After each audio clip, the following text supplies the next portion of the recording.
All right, hi everybody, and welcome for joining me. I'm trying to stream from two different sources today. I've got Facebook on one side and I've got TikTok on the other. I don't know how well this is going to go. Let's see if I can move this over a little. I don't know if that's going to be easier to see me or not. A little more light. All right, it's not perfect, but that's okay. Hi. So I have all of these little tomato seedlings that I have grown. I don't know that I necessarily filmed this, but I've done a couple different videos where I've started some seeds. Some are in these little 6-cell containers. I really like these. And then I also often use these little coconut milk containers. These are plastic. I like to reuse plastic whenever I can. It's best to avoid it, obviously, but I cannot make coconut yogurt and I have dairy allergies. So I take these and I reuse them. Sometimes I put holes in them, sometimes I don't. Depends on how I'm going to water them. A lot of times I'm using this and kind of spraying them so they don't get completely drenched, and that way I can control the water a little bit better. So for this project, I'm going to go ahead and get these wet because we're going to be teasing these apart. Tomatoes are actually really resilient. You can plant them densely like I've done here, and then you can pull them apart and repot them nice and deep, and we'll talk about that. Oops. There we go. But they shouldn't hurt the roots. It shouldn't hurt the roots to do that. I have found that tomatoes are just ridiculously resilient. I've taken and up-potted them from outside before where they all fell from a previous year, and they filled up one of my pots, and I went ahead and potted them up, and it worked great. So those are all wet. Real quick, though, I did want to show you guys this book. And it's probably backwards on this one. Sorry, guys. This book is amazing. This book is by Craig LaHouliere. I went and I watched a webinar that he was on, and he talked about how he likes to plant his tomatoes this way, where it's done a little bit more dense and not necessarily one per cell. You'll see over here in these ones, I don't have one per cell there. I have anywhere from 2 to 3 per cell because we're going to tease them apart. But he said he likes to do it this way, and this is actually my first year trying tomatoes this way, so fingers crossed they look good so far. But if you want some in-depth information on tomatoes, this book is amazing, and I'll give you a little tip. If you write to Craig LaHouliere and you ask him to sign you a copy, he will, and he will also send you seeds. In fact, these were stuck in here. I forgot these were in here. He sent me like 3 packs of seeds, and also his book on using hay bales. But he's just an incredibly nice guy. I like promoting his book for that reason. Like, he jumped through hoops to be able to sign my copy and one for my father for his birthday last year. So anyway, reach out to him. And otherwise, I do have this linked in my bio underneath books I recommend. So give that a try. But that aside, let me see, where can I put this? Okay. So I've got some some potting soil mix here. This is actually the second batch of potting soil mix I have, because the first batch I got was very, very kind of chunky with bits and particulates and wood and all kinds of stuff. It's actually in here, and I'm not sure if you're going to be able to see it. It might be fine. My friend Kimberly thinks it's fine. Kimberly, I don't know if you're on. If you are, hi. The reason I bought this mix is because it said it had worm castings in it. And I got very excited about the worm castings to feed our plants. Worm castings are a good fertilizer, and especially for baby seedlings. I don't like to necessarily take a chemical fertilizer or even some of the natural fertilizers. I worry about whether or not it could potentially burn them. But worm castings are natural. It's basically compost that has gone through their little systems. But you'll see just from this handful alone, there were all kinds of sticks. Really, for baby seedlings, you don't want too much of that. You could probably get away with it. I tried to go buy another one, and it has some of the same issues as well. There's bits of sticks and things in here. A lot of the guys that I follow in the gardening groups, they sift it. I tried that too. It didn't work very well. So we're going to go with this. If I see any big chunks like this hanging out on top of these seed pots, I will probably discard them. But for now, we're just going to go with it. Let's see if you can see what this looks like. And I've told you guys before, I like to put my soil in a container like this because that way I can get it a little bit wet if I want to. I didn't for this. I'm not sure that I'm going to because I think I'm going to water them in so that they get nice and cozy in their new homes. But I just like to have a container like this so that we can either mix it up and also I can take the pot over whatever it is and I don't have to worry about making a big mess because obviously I'm in my kitchen. I'm not outside. So that is just really helpful to have. What I also bought, since I couldn't use the mix that I had with the worm castings in it, is I did go buy some worm castings. We're going to add some to this. It's just going to be really good for our little baby seedlings, and I'm getting very excited about worm castings, and I bought the stuff to make a worm farm. So that is something else we might be able to do on a future live or even on one of my next videos. Oh, this looks amazing. Look at this. I don't know if you can see this. Look at that black goodness. Oh, that's so good. That is so good. I know it's probably harder to see on the Facebook one, but I don't know how much to add, but I'm going to do a couple of handfuls, and it's going to darken this up. This is going to add some nutrients to the soil. Oh, yeah, you can see the little balls. Those are how they come out of the worm. Worms are amazing. They're so good for our gardens. I don't know if you can overdo it with worm casting. So there, I probably did maybe like 2 cups. And I'm gonna put that there over in Facebook land. I don't know if you can see my screen here. Here, how about I do that? Okay, so we're gonna tip this down as well so you can see what I'm doing. These are the worm castings on top here. I'm just gonna mix these in.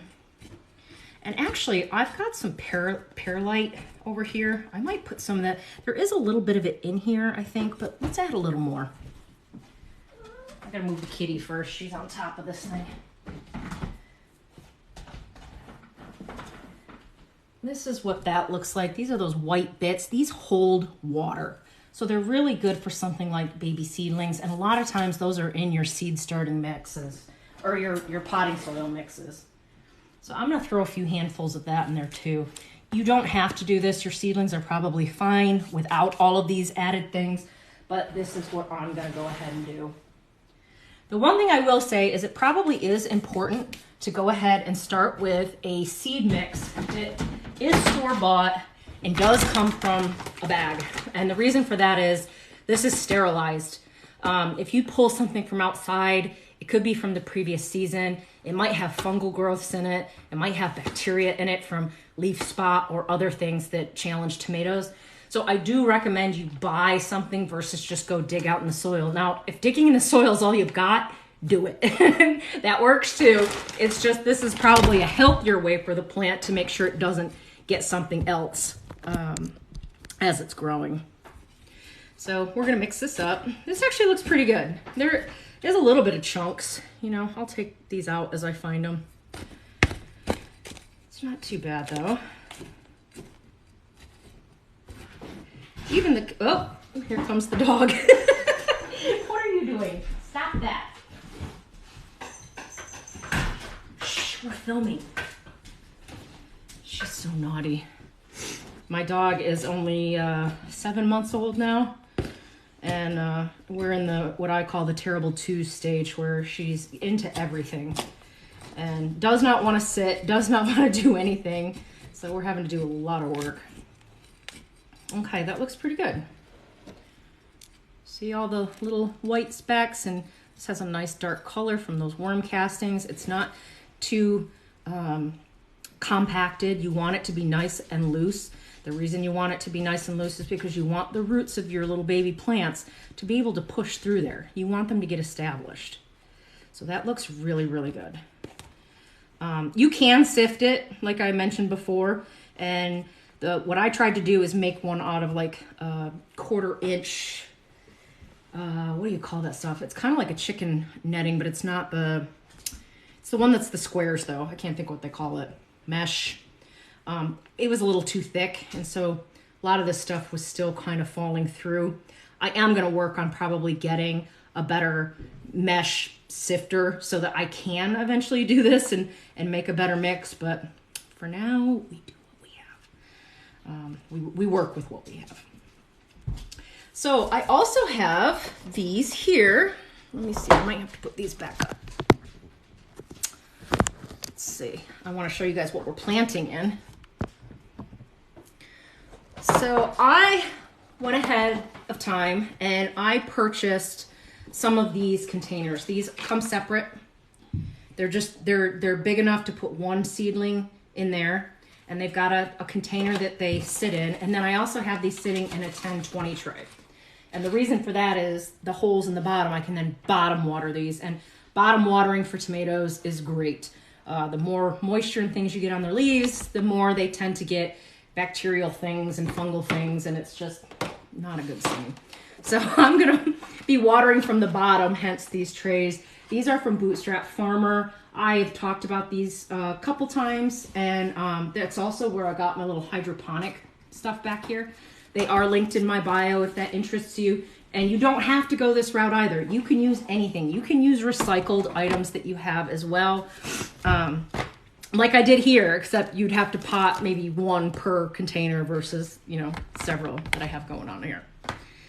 Let's see what the best way to lay this out is so that we can get a little workflow.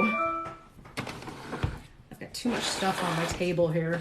I'm probably going to also need to bend this back down for you. Sorry for all the random weird camera angles. Okay, hopefully you can see that.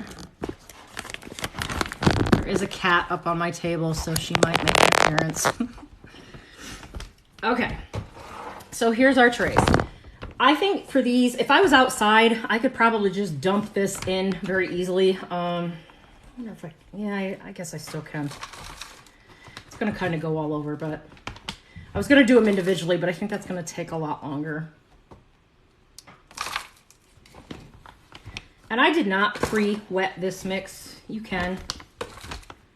There's mixed debate on that. I've had people who've come on my posts and said, no, you don't pre-mix it. And everybody I follow pre-wets theirs. So you do what you want to do. I think it's better to wet it because then it's kind of already moistened and the roots can really get in there. But for something like this, we're going to try to water them in. I am making a giant mess. It's okay. That's what gardening is all about, right?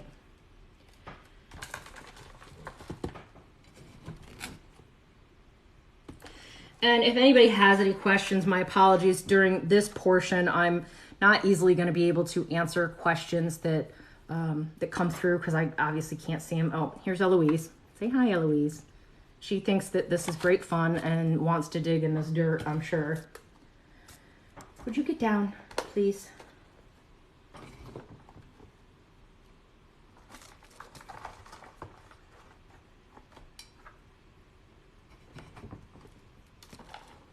She just sees a pile of dirt that she can dig in.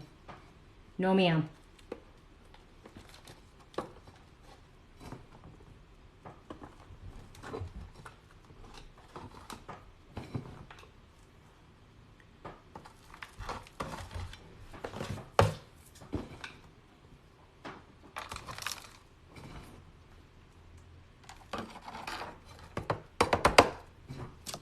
And if anybody else has tips and tricks for this process, please feel free to share them. The reason my slogan is Let's Grow Together is because I learn just as much as you do in these processes. Stuff changes.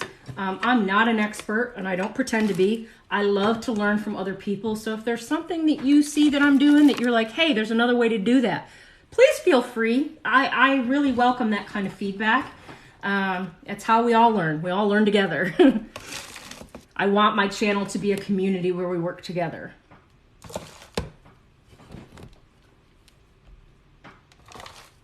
I just ask that you be kind.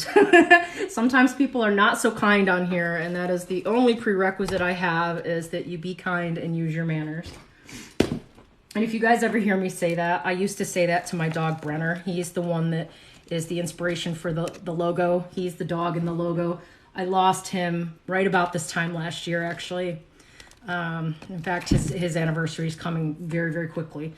But I used to say that to him when he barked at people outside. I used to say, that's right, Brenner, you tell him, be kind and use your manners. So I used to pretend that that's what he was yelling to people through the window. That is just one of our quirky little things and something we believe in.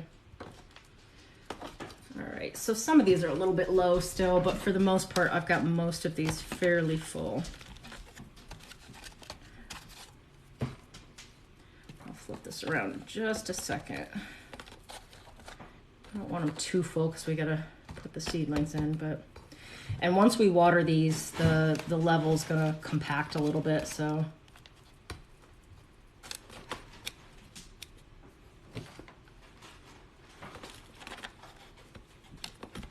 Okay, that's good. Shake it. And there we go. So all of those are full now.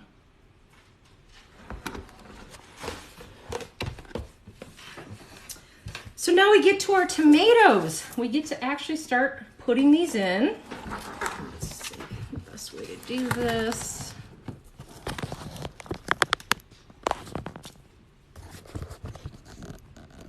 There we go. You don't need to see me.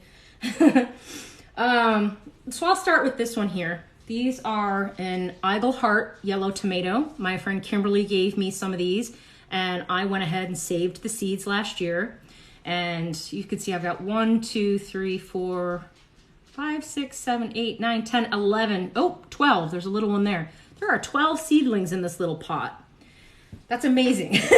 Now, I am not going to be keeping all of these. I don't have the space. I'm in what I call a little urban space at my little urban farm. I probably could build gardens all over my backyard, but I don't plan on planting that many when I have so many other varieties. So some of these are going to go to friends, or if anybody really needs any. If you are friends with me and you want some of these, please reach out. I am happy to share.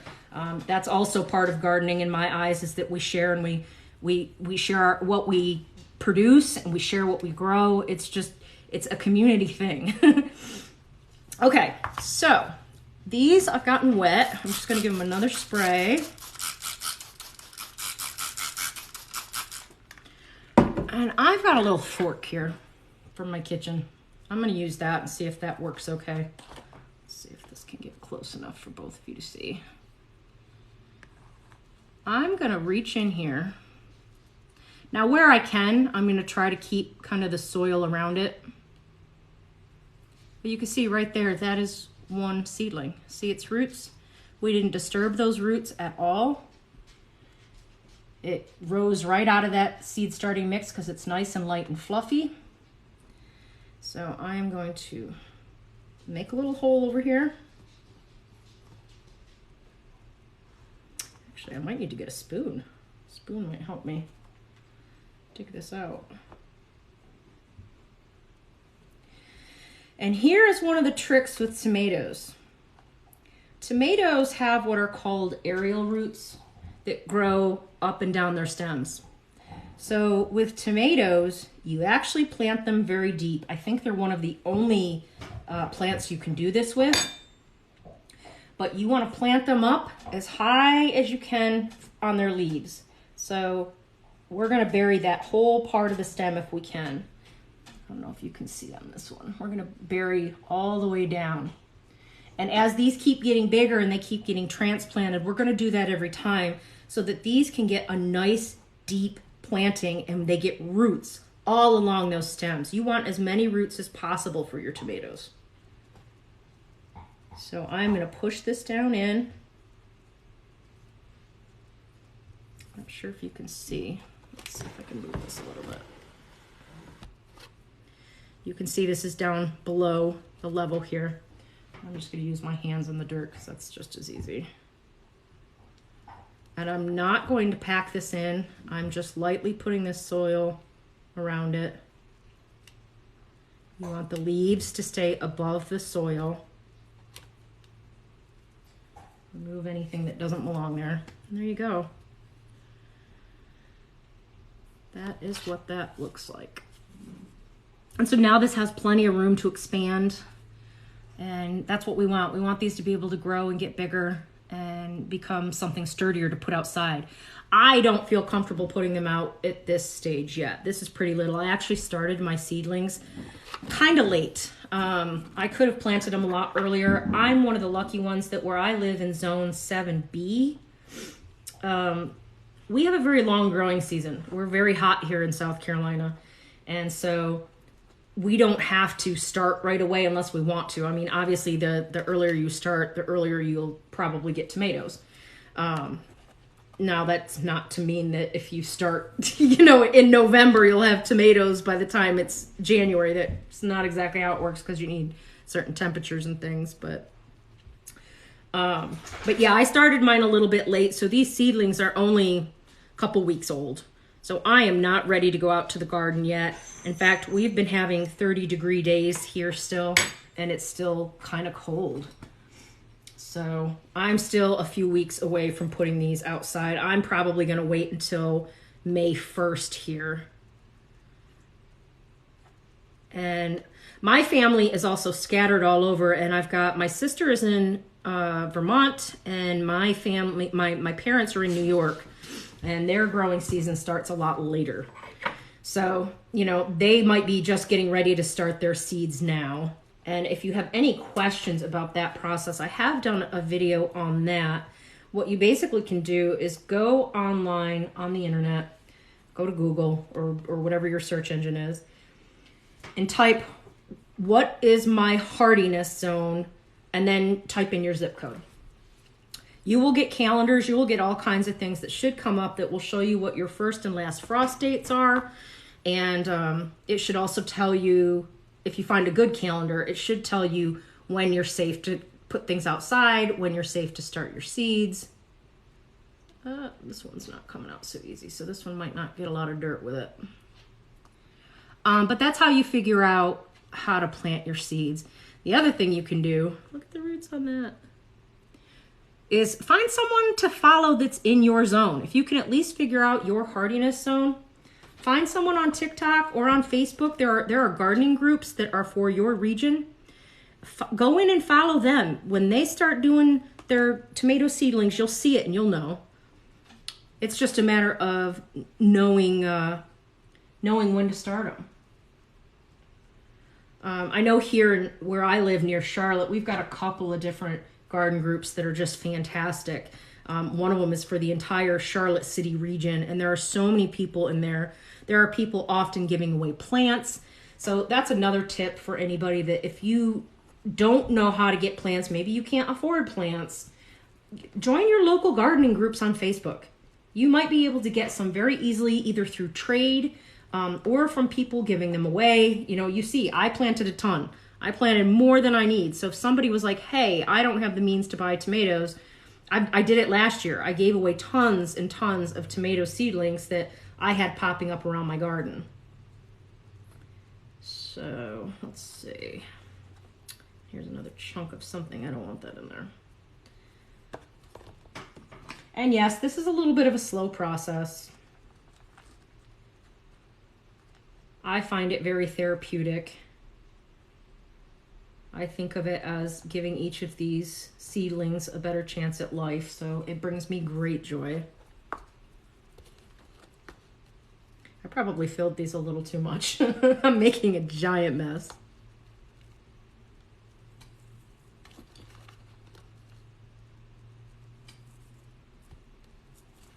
The most important thing, I think, with your seeds and seedlings is make sure they don't dry out. They're still very tender and young at this stage, and so they can dry out a little bit, but when starting seeds, you really need to check them daily. You need to check them every single day to make sure that they've got the water that they need. And if you put your finger down in that dirt and it's bone dry, it's probably best to give them a little spritz or give them a little bit of water just so that they don't dry out. You don't want them sitting in water because then their roots can rot. But you do want to make sure that they are well managed with some moisture in their mix.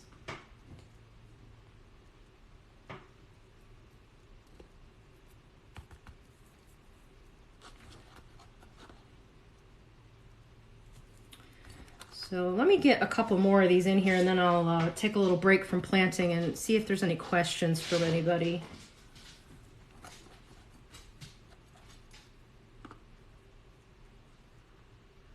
Now you could potentially just put your seed directly in these pots that I'm transplanting to. I just I like starting little and doing a bunch of them at once to save space.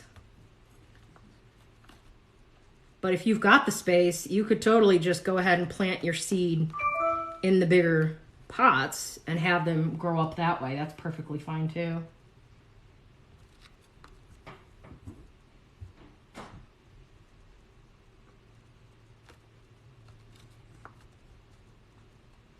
Try not to bury them too much, but you do want these leaves exposed. Trying to make sure the leaves are not getting covered in dirt. Plants need their leaves exposed so they can take in the sunlight and convert all the goodness that they convert to keep their leaves green, all the chlorophyll, and do their photosynthesis.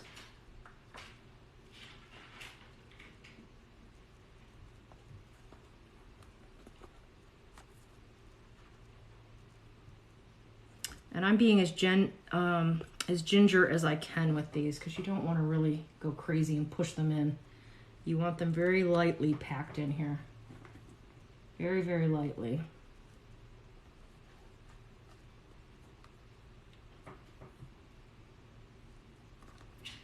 Light is good, because when it's light, that means light as in fluffy. What that means is that there is oxygen that is in the soil, and plants need oxygen.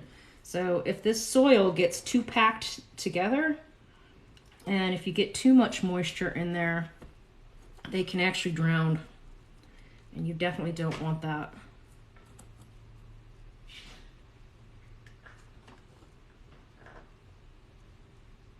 It can also rot the root structure, and you've probably heard that phrase before, root rot.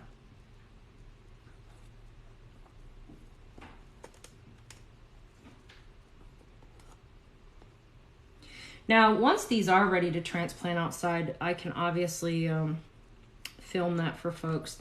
But one of the cool things that I did not know until a couple years ago is if you cannot plant your tomatoes super, super deep, you know, to get these roots going all the way up and down, you can actually plant them on their sides. And you lay them down and into the dirt and dig it away, put them down. You can actually cover it, and what those tomatoes will do is they'll pop up when they start going toward the sun, but then you have all that length of stem that is underneath the ground with their roots, and you want lots and lots of roots. You want tomatoes to have the energy and the exposure to be able to pull everything up that they need.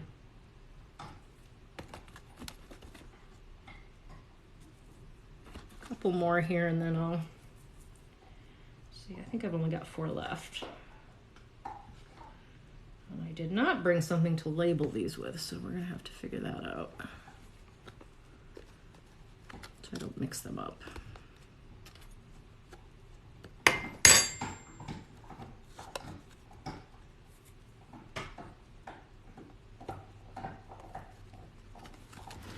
See that.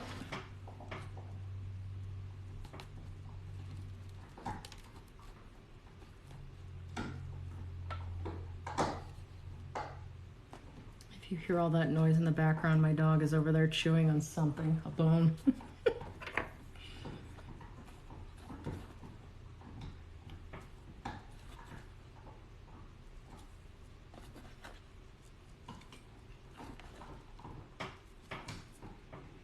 Down to 3.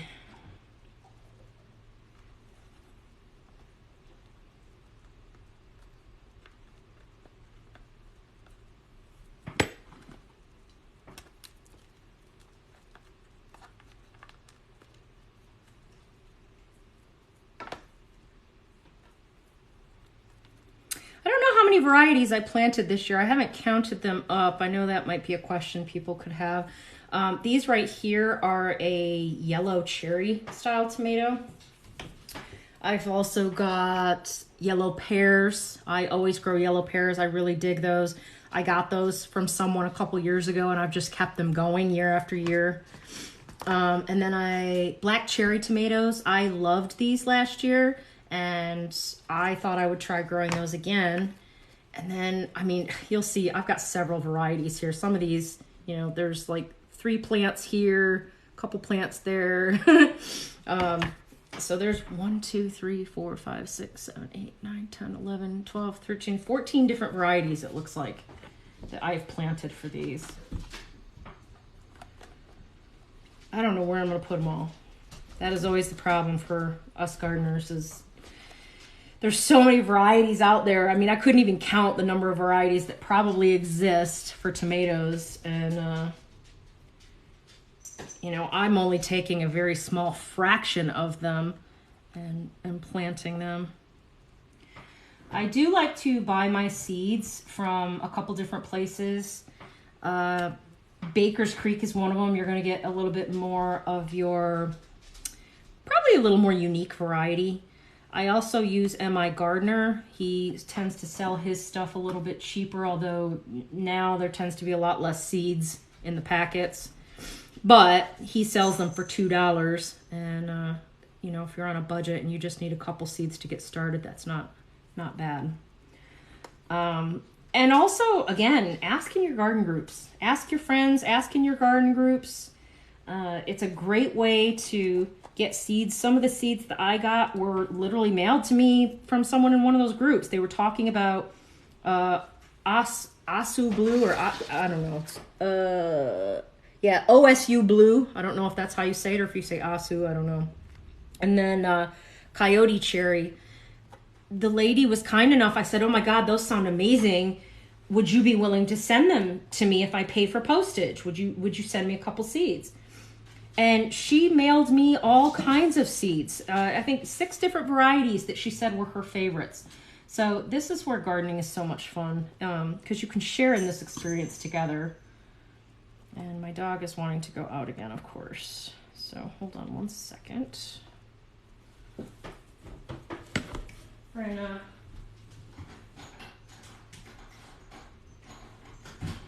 Oh.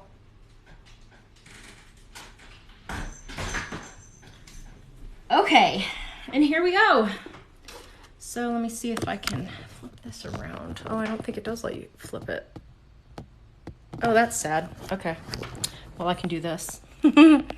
There we have 12 of the Eagle Yellow tomatoes. I think over there in Facebook land, you guys can probably see that. So I am not going to need all 12 of these, so I'm happy to give them to friends. If you are local and you are near Rock Hill, South Carolina, let me know. I will share with you. Okay. So let me just look and see. You can flip the phone.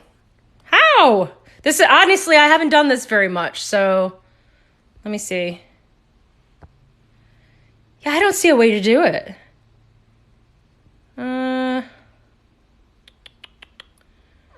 Well, I'll look into this later. Now that you told me I could do it, my mind is like, oh, I want to know how to flip it. But let's, between these two here, I've got comments in both places. So give me a second here and we'll see what we can do here. Hi, Jenny. Beth says hi to Wheezy. That's Eloise, the kitty. Oh, Beth, I did talk about planting them sideways. Ooh, a fondue fork. I don't think I have a fondue fork. That's a good idea, Kimberly. That is a great idea. And let me see. I wonder if it has to do with the phone. I know Apple phones, we can't flip while we're filming, so I have to do 2 separate videos and stitch them together. So maybe it depends on the phone. But I will definitely look into how to flip that. Let me see if we got more. Let me go to the beginning here. I'm sure I missed quite a few here.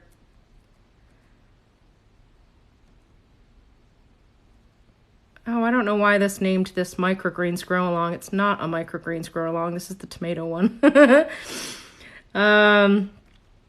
Oh, so these are tomatoes. What am I planting? Tomatoes.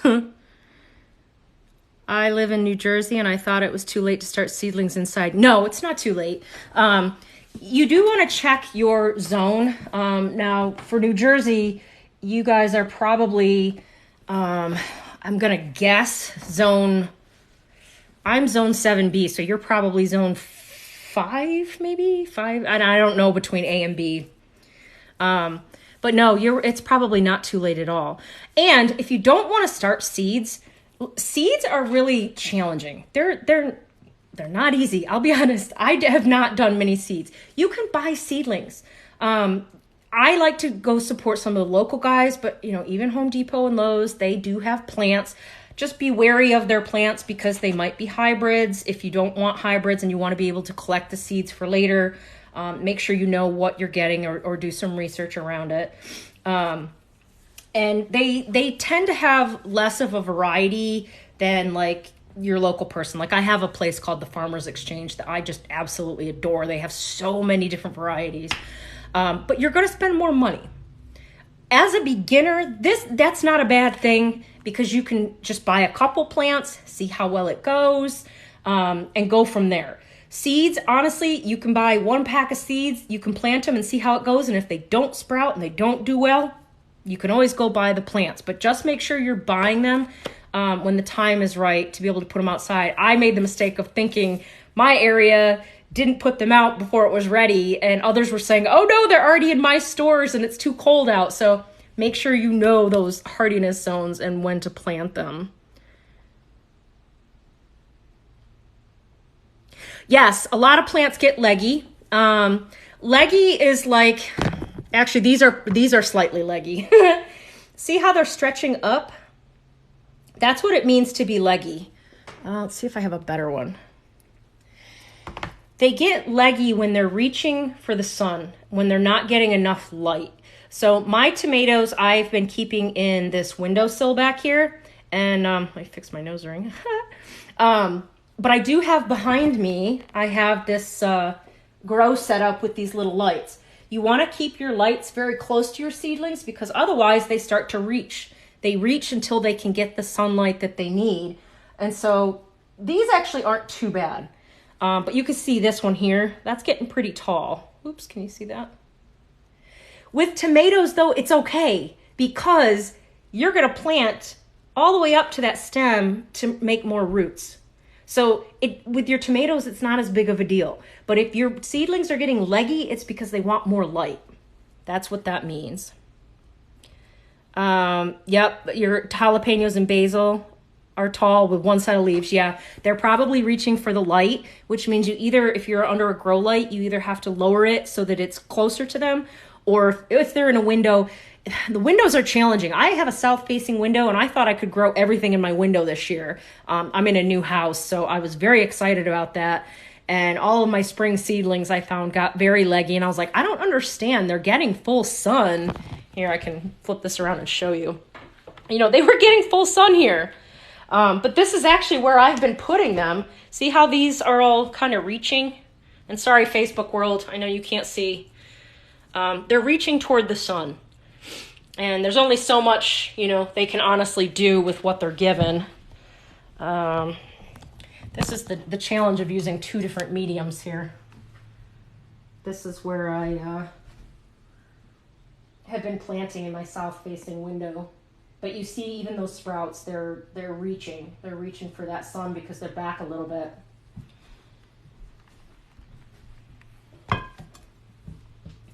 And leggy is not the end of the world. It just means your seedlings might be a little bit weak to start. The quicker you can get them outside versus letting them continue to be leggy is probably best. In fact, they say with tomatoes, it's way better to plant your tomatoes late than it is to plant them early. The earlier you plant them, the more they grow, the more nutrients they need, the more they have the chance to get leggy. So it's actually better to plant them a little bit later. Like I said, I'm in zone 7B. I planted late for my area, very late. But we're warm through like November. So we have a really, really long growing season.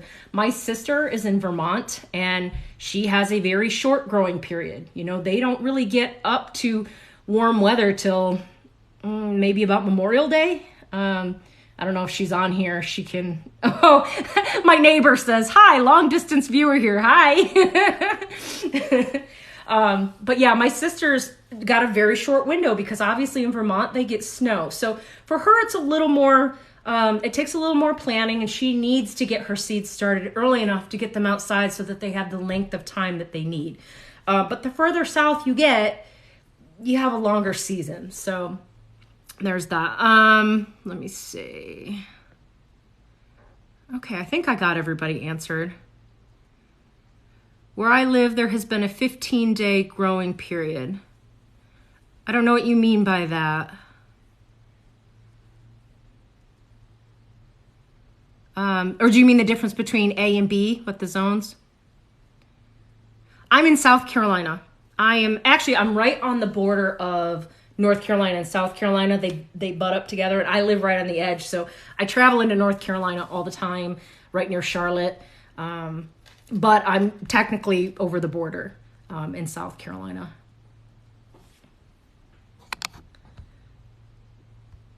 Oh, and thank you for loving my yard. Yeah, I that's one of the reasons I got this house. It was fully fenced in for my dog, and it's been great, and it's provided me space to put my gardens in, and I've got my chickens back. I used to have chickens at my old house. I lost them all, which it was fine because I ended up moving. And so now I'm starting with the chickens again. If you follow me, you've seen some of the chicken videos, and maybe one of these days we could do a chicken live and people can ask questions. I'm sort of scrolling up and down here, so sorry if I'm going out of order, but yeah, so you can plant the seedlings up to the leaves. I mean, I wouldn't bury them, you know, but see, I've got just a little teeny, it's so hard to see in this camera. Size this one up a little further. See, I've planted, there's only about a 1/4 inch that I didn't bury here. Can you see that? This actually works better as they get bigger. These are pretty little still. So as these start to get bigger, and hopefully these will get bigger quick now because we've got some nutrients in this soil. They've got space. Plants don't like to be crammed. Plants, when they're crammed like this, they stay small, because that's the space that they have to grow in. So that's why it's important to do this and give them the space that they need so that they can spread out.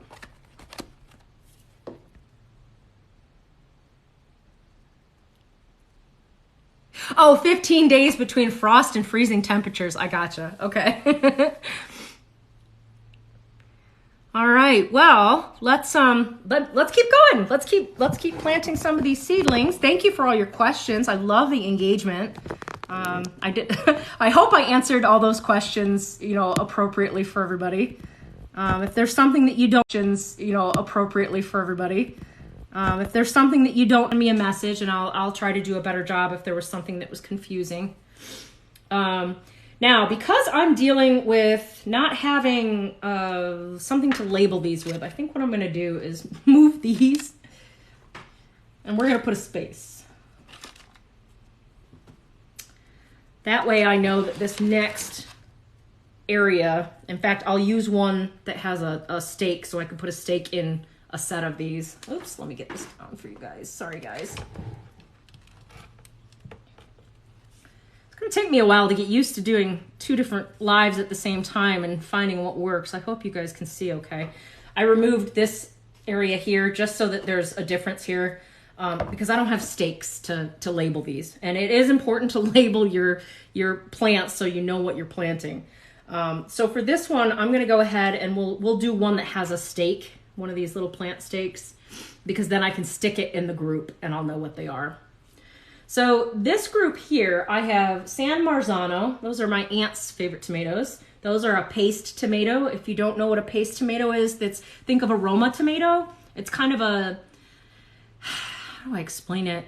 They're used more for things like sauce. They're not quite as watery, and so they work really good for things for like paste or a tomato sauce that you want to be a little bit thicker. They're not typically used for like a slicing tomato for a sandwich. Though you could, there's no reason you can't. They're not the same consistency as, say, like a slicer or a cherry. They generally seem to be a little bit pear-shaped or elongated. But I also have Moneymaker tomato. Those are from M.I. Gardner. I wanted to try those. I think that is a big slicing tomato. I'm trying to think. They're kind of like beefsteak tomatoes, they look like. Beefsteaks are real big tomatoes. That's supposed to be something like that, I think. And then this one is called a mortgage lifter. I think this one is a smaller tomato that more of them come on the plant. So I think they described it as a cottage style tomato. So I probably should have had those seed packets out so I could talk about those. But those two came from M.I. Gardner. The San Marzano, I'm not sure. That might have been from Seed Saver Exchange, though you could probably find that one just about anywhere. I've seen those in a couple different places. And this is going to look very similar. We're going to do kind of the same thing, although what I might start doing is dumping these out a little bit. I shouldn't have filled them all the way up.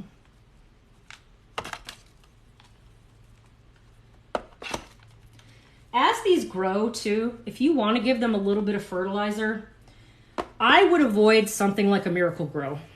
Miracle Grow is synthetic, and I don't necessarily think there's anything wrong with a synthetic, but they're strong and they have the potential to burn your plants. If you want to fertilize, I suggest fish emulsion. I think you can also use kelp. There's like a kelp mix that's supposed to be similar. You dilute it in water. I think the numbers on that for the NPK are very low. It's something like a 522 or a 511. So it's nice and low and it's not going to hurt your plant, but you dilute it and it's just a little bit of nutrients for your plants, and that's important as they're growing. Right now, we've got the worm castings in here, so that'll be enough. So I'm not going to mix up any of the fish fertilizer for these. Let's see if I can balance that right there. Where'd my fork go? There it is. Oh, and then look what I did. I think I boo-booed that one. The mortgage lifter, you know what we're going to do? We're going to plant it good and deep, and it might be okay. Tomatoes are funny. You can also, during the process of planting your tomatoes, if you have heard about pulling suckers, you can actually take the suckers and plant them, and they'll create a clone of your plant.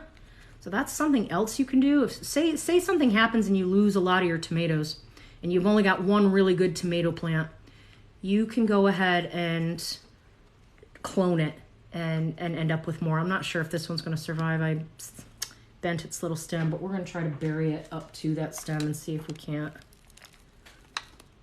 Because if it can get new roots there, it'll be fine. I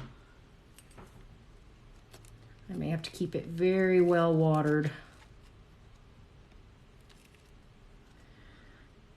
It was my bad for not paying attention and doing that. There we go. We'll say a few prayers for that one. Yeah, these ones are a little bit longer, so I'm going a little bit deeper with these. Oh, that one came out. Here's the root system on that one. Didn't take much of the dirt with this one, but I'm gonna go as deep as I possibly can so that I can get those roots way down.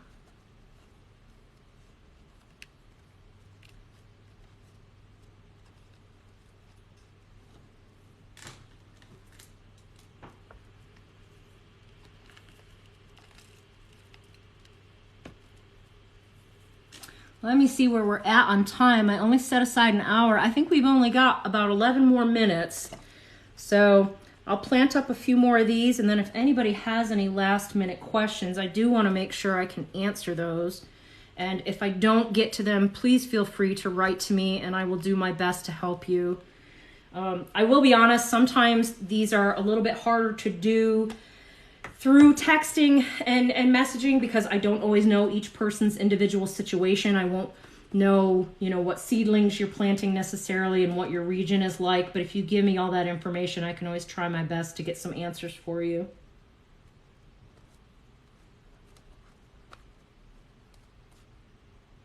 Sometimes it just takes me a little bit of research as well.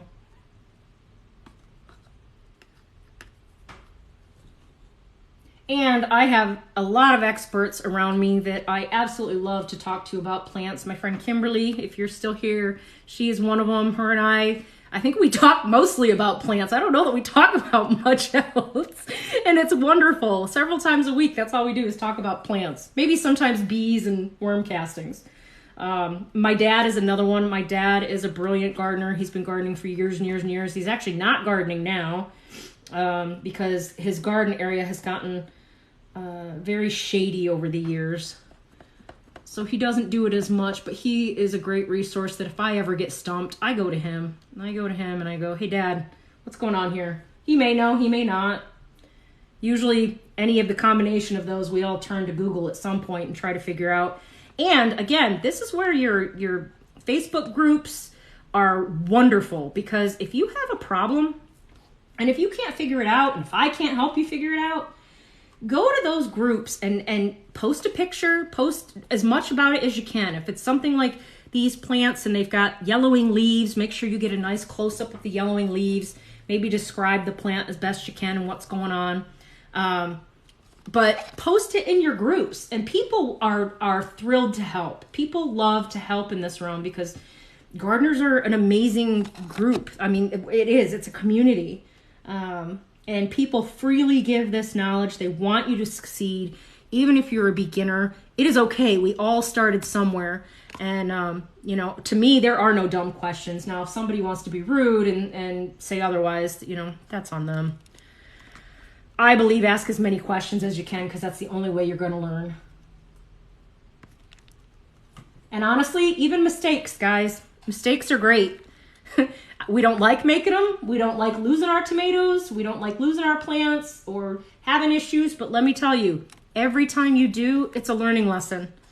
You figure out, well, gosh, maybe I overwatered those, or maybe I want to try a different system for these than I used last year. Like maybe using one of these was an awful idea because it held in too much water, and you want to try something else like a terracotta pot or something. Now with tomatoes, that probably won't matter as much, but some plants I have a hell of a time with. There are plants that mint is one of them. Mint, everyone swears you can't kill mint. I can't tell you the amount of times I've killed mint. I have found, because of where I live in South Carolina, mint doesn't like the sun, even though in other places it is a full sun plant. Mine grows much better in a dappled sun or a shade area, and so mine are in the shade, and now I can keep mint alive.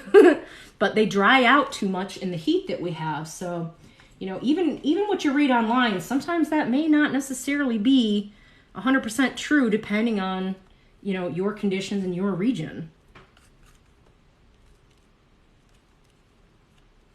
Okay, so there we go. We only have 6 mortgage lifters.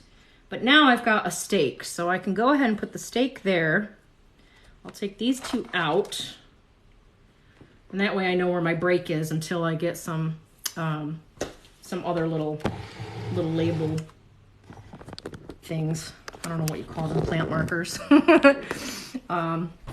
So let me pull this a little closer here and see if I can't do this 2 at a time. And yes, Kimberly, plants all the time. She's here. That is my gardening friend, and I absolutely love her. And she's one of those friends that does give you plants when you're like, hey, I want to try this. If she's got it, she shares. Gardeners share. That's what we do. It's wonderful. Jenny, the soil that I got this time, so this is a potting mix that I'm using here. For the seeds, I started with a seed starting mix, and the reason you use a seed starting mix is it's super fine and super, my dad brought up a good point too. I'll get to that in a second, Dad, good call. But it's very light and fine. When you're starting seeds, you want them to be able to push up through that mix. And I'm not sure what the seed starting mixes are made of. Probably a lot of peat, maybe cocoa coir. There might be some vermiculite or perlite or whatever you call it in there for some moisture retention, but it's usually rather light. This here is a potting soil, and I'm actually surprised. Both bags of potting soil that I tried had very big chunks in them. This was the first one I tried. I got excited because it said worm castings, and I was like, yes, let's do something with worm castings. And it ended up being super chunky. I decided not to use it. I went and I bought another one, and I think this one is, I went up to Lowe's because I'm real close to Lowe's, and I think this one was called Carolina something. I can't remember now. The bag is outside. I took it, I dumped it in here. You can use like Miracle Grow if you want to. I've recently seen things where people are saying that the Miracle Grow is doing a lot of damage to plants. For whatever reason, it's their stuff is getting stuck at the bottom and their plants are dying. So I don't know if that's a user error or if that's a Miracle Grow error. I don't know. I try to stay away from the Miracle Grow. I try to go with something else usually. Like there's a Star Green is one. But yeah, that's what I'm using there. Now out in the garden with my raised beds, I've got compost, and I amend it usually with manure, compost. I add different types of soil to it all the time. Anytime I go through pots like this, it gets dumped out there. When I refresh my pots, it gets dumped out there. So it's constantly getting turned over. And what's important is that I keep adding something like a compost or a manure to it so that you're feeding it. And usually I throw a few handfuls of like an organic fertilizer in there as well. But I just do it every single time I plant. That way I know that soil is getting refreshed a little bit. But my dad made the point, hardening off. One of my friends this week told me she had been putting her plants outside. She's new. Charmaine, I don't know if you're on here. I love you. But she was putting her plants outside. She said, oh, I just thought the sun would be so good for them. And that makes sense. And I've done it too. I have totally done it. The problem is the sun, they're not used to it. So if they've been inside, they're getting indirect sunlight. So if you go ahead and you put them all outside for several hours and forget about them, they could burn and they might die. So really what you do is when you're ready to go outside, you put them in the shade. You put them in the shade for a couple days, and then I personally will start pulling them out and putting them in the sun maybe an hour, and the next day maybe 2 hours. It just gets them used to the weather conditions and they can acclimate, and that way hopefully they won't burn and have this like awful transplant shock from God knows what. There's all kinds of issues that can happen there, and then it weakens the plant and it's terrible. Let me see.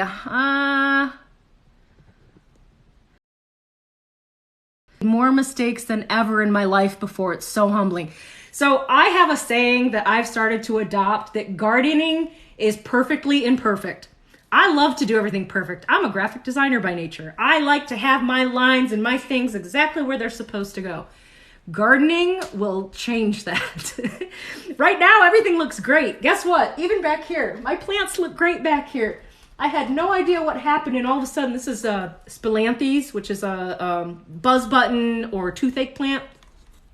All of a sudden, like 2 or 3 of these were like wilted, and I was like, what is going on? And, I'm not sure. Like, I've got them under the light. I'm making sure they stay watered. Couldn't figure it out. Well, thankfully, I watered them and gave them some time, and they bounced right back. But, I've been gardening for 20 years. I just got kind of good at it during the pandemic because I could take the time to learn. It is a process. Gardening is a learning process. Do not be afraid to make mistakes. And when you do, just look at what went wrong.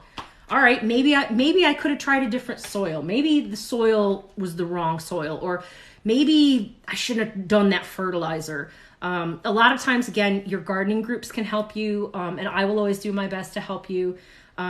But ask questions. Don't be afraid to make mistakes. You're going to. Guys, there's a reason why I don't have my spring seedlings. You know why? I left them outside one night when it froze. I was helping a friend. I went to run and help their dogs. I'm supposed to know what I'm doing. Guess what? I got distracted and I lost my broccoli, my cauliflower, which I ended up not replanting because we've been hitting some 80-degree days down here, and I'm not sure the cold weather plants are gonna be able to make it with us having these fluctuations. So a lot of those I didn't even bother with. I still have some kale floating around and stuff, but yeah, I decided not to replant. But that was one of those mistakes that I went, great. I'm supposed to know better. But let me tell you, I won't make that mistake again. Actually, maybe I will, because that one was just me being distracted. But anyway. Well, let me see if there's any last minute questions. It looks like we're right at 2:00, and I don't want to take everyone's full days, but I am doing my best to do these lives every Sunday at 1:00. I'm not sure if I'll do one next week because it's Easter. I don't know who celebrates Easter, if you'll be with your families or not. I don't know. Maybe I'll do one anyway because in the morning I don't have plans, and maybe other people don't have plans. I don't know. We'll see. But some of the ideas that I have for some of these going forward, I want to make a worm farm. I have a friend that is giving me worms today that I don't know how that happened, but I manifested that. He happened to put it out and say, does anybody need worms? My compost is loaded with them. And I said, I just bought bins to do these worm farms. So yes, I will take worms. So that is something I think we can do in the next week. We can also do a chicken talk for anybody that's here for chickens and wants to know more about chickens. We could also just do general talks, like part of this was, if you have specific questions, it's always nice to have someone that you can ask. Maybe I'll find a better way to do this so it doesn't look like I'm looking at one or the other here. I know, poor Facebook, I seem to be looking more at the TikTok one than that one, but anyway, thank you so much for joining me. Please don't hesitate to reach out. I have a lot of links in my bio. Check those out. All my socials are linked in my bio, so you can find me in a lot of different places. Recipes and stuff, I do try to show people how to cook with the stuff that they grow. And usually I do something like go out to the garden and pick it and bring it inside so you can see that it's a true garden to table experience. So those, I usually post the recipes for those on Facebook and Instagram, only because there's a character limit on TikTok. So you'll see the video version on TikTok, but the written recipe usually will end up on one of the other two places. So anyway, thank you again. And until next time, let's grow together. Bye.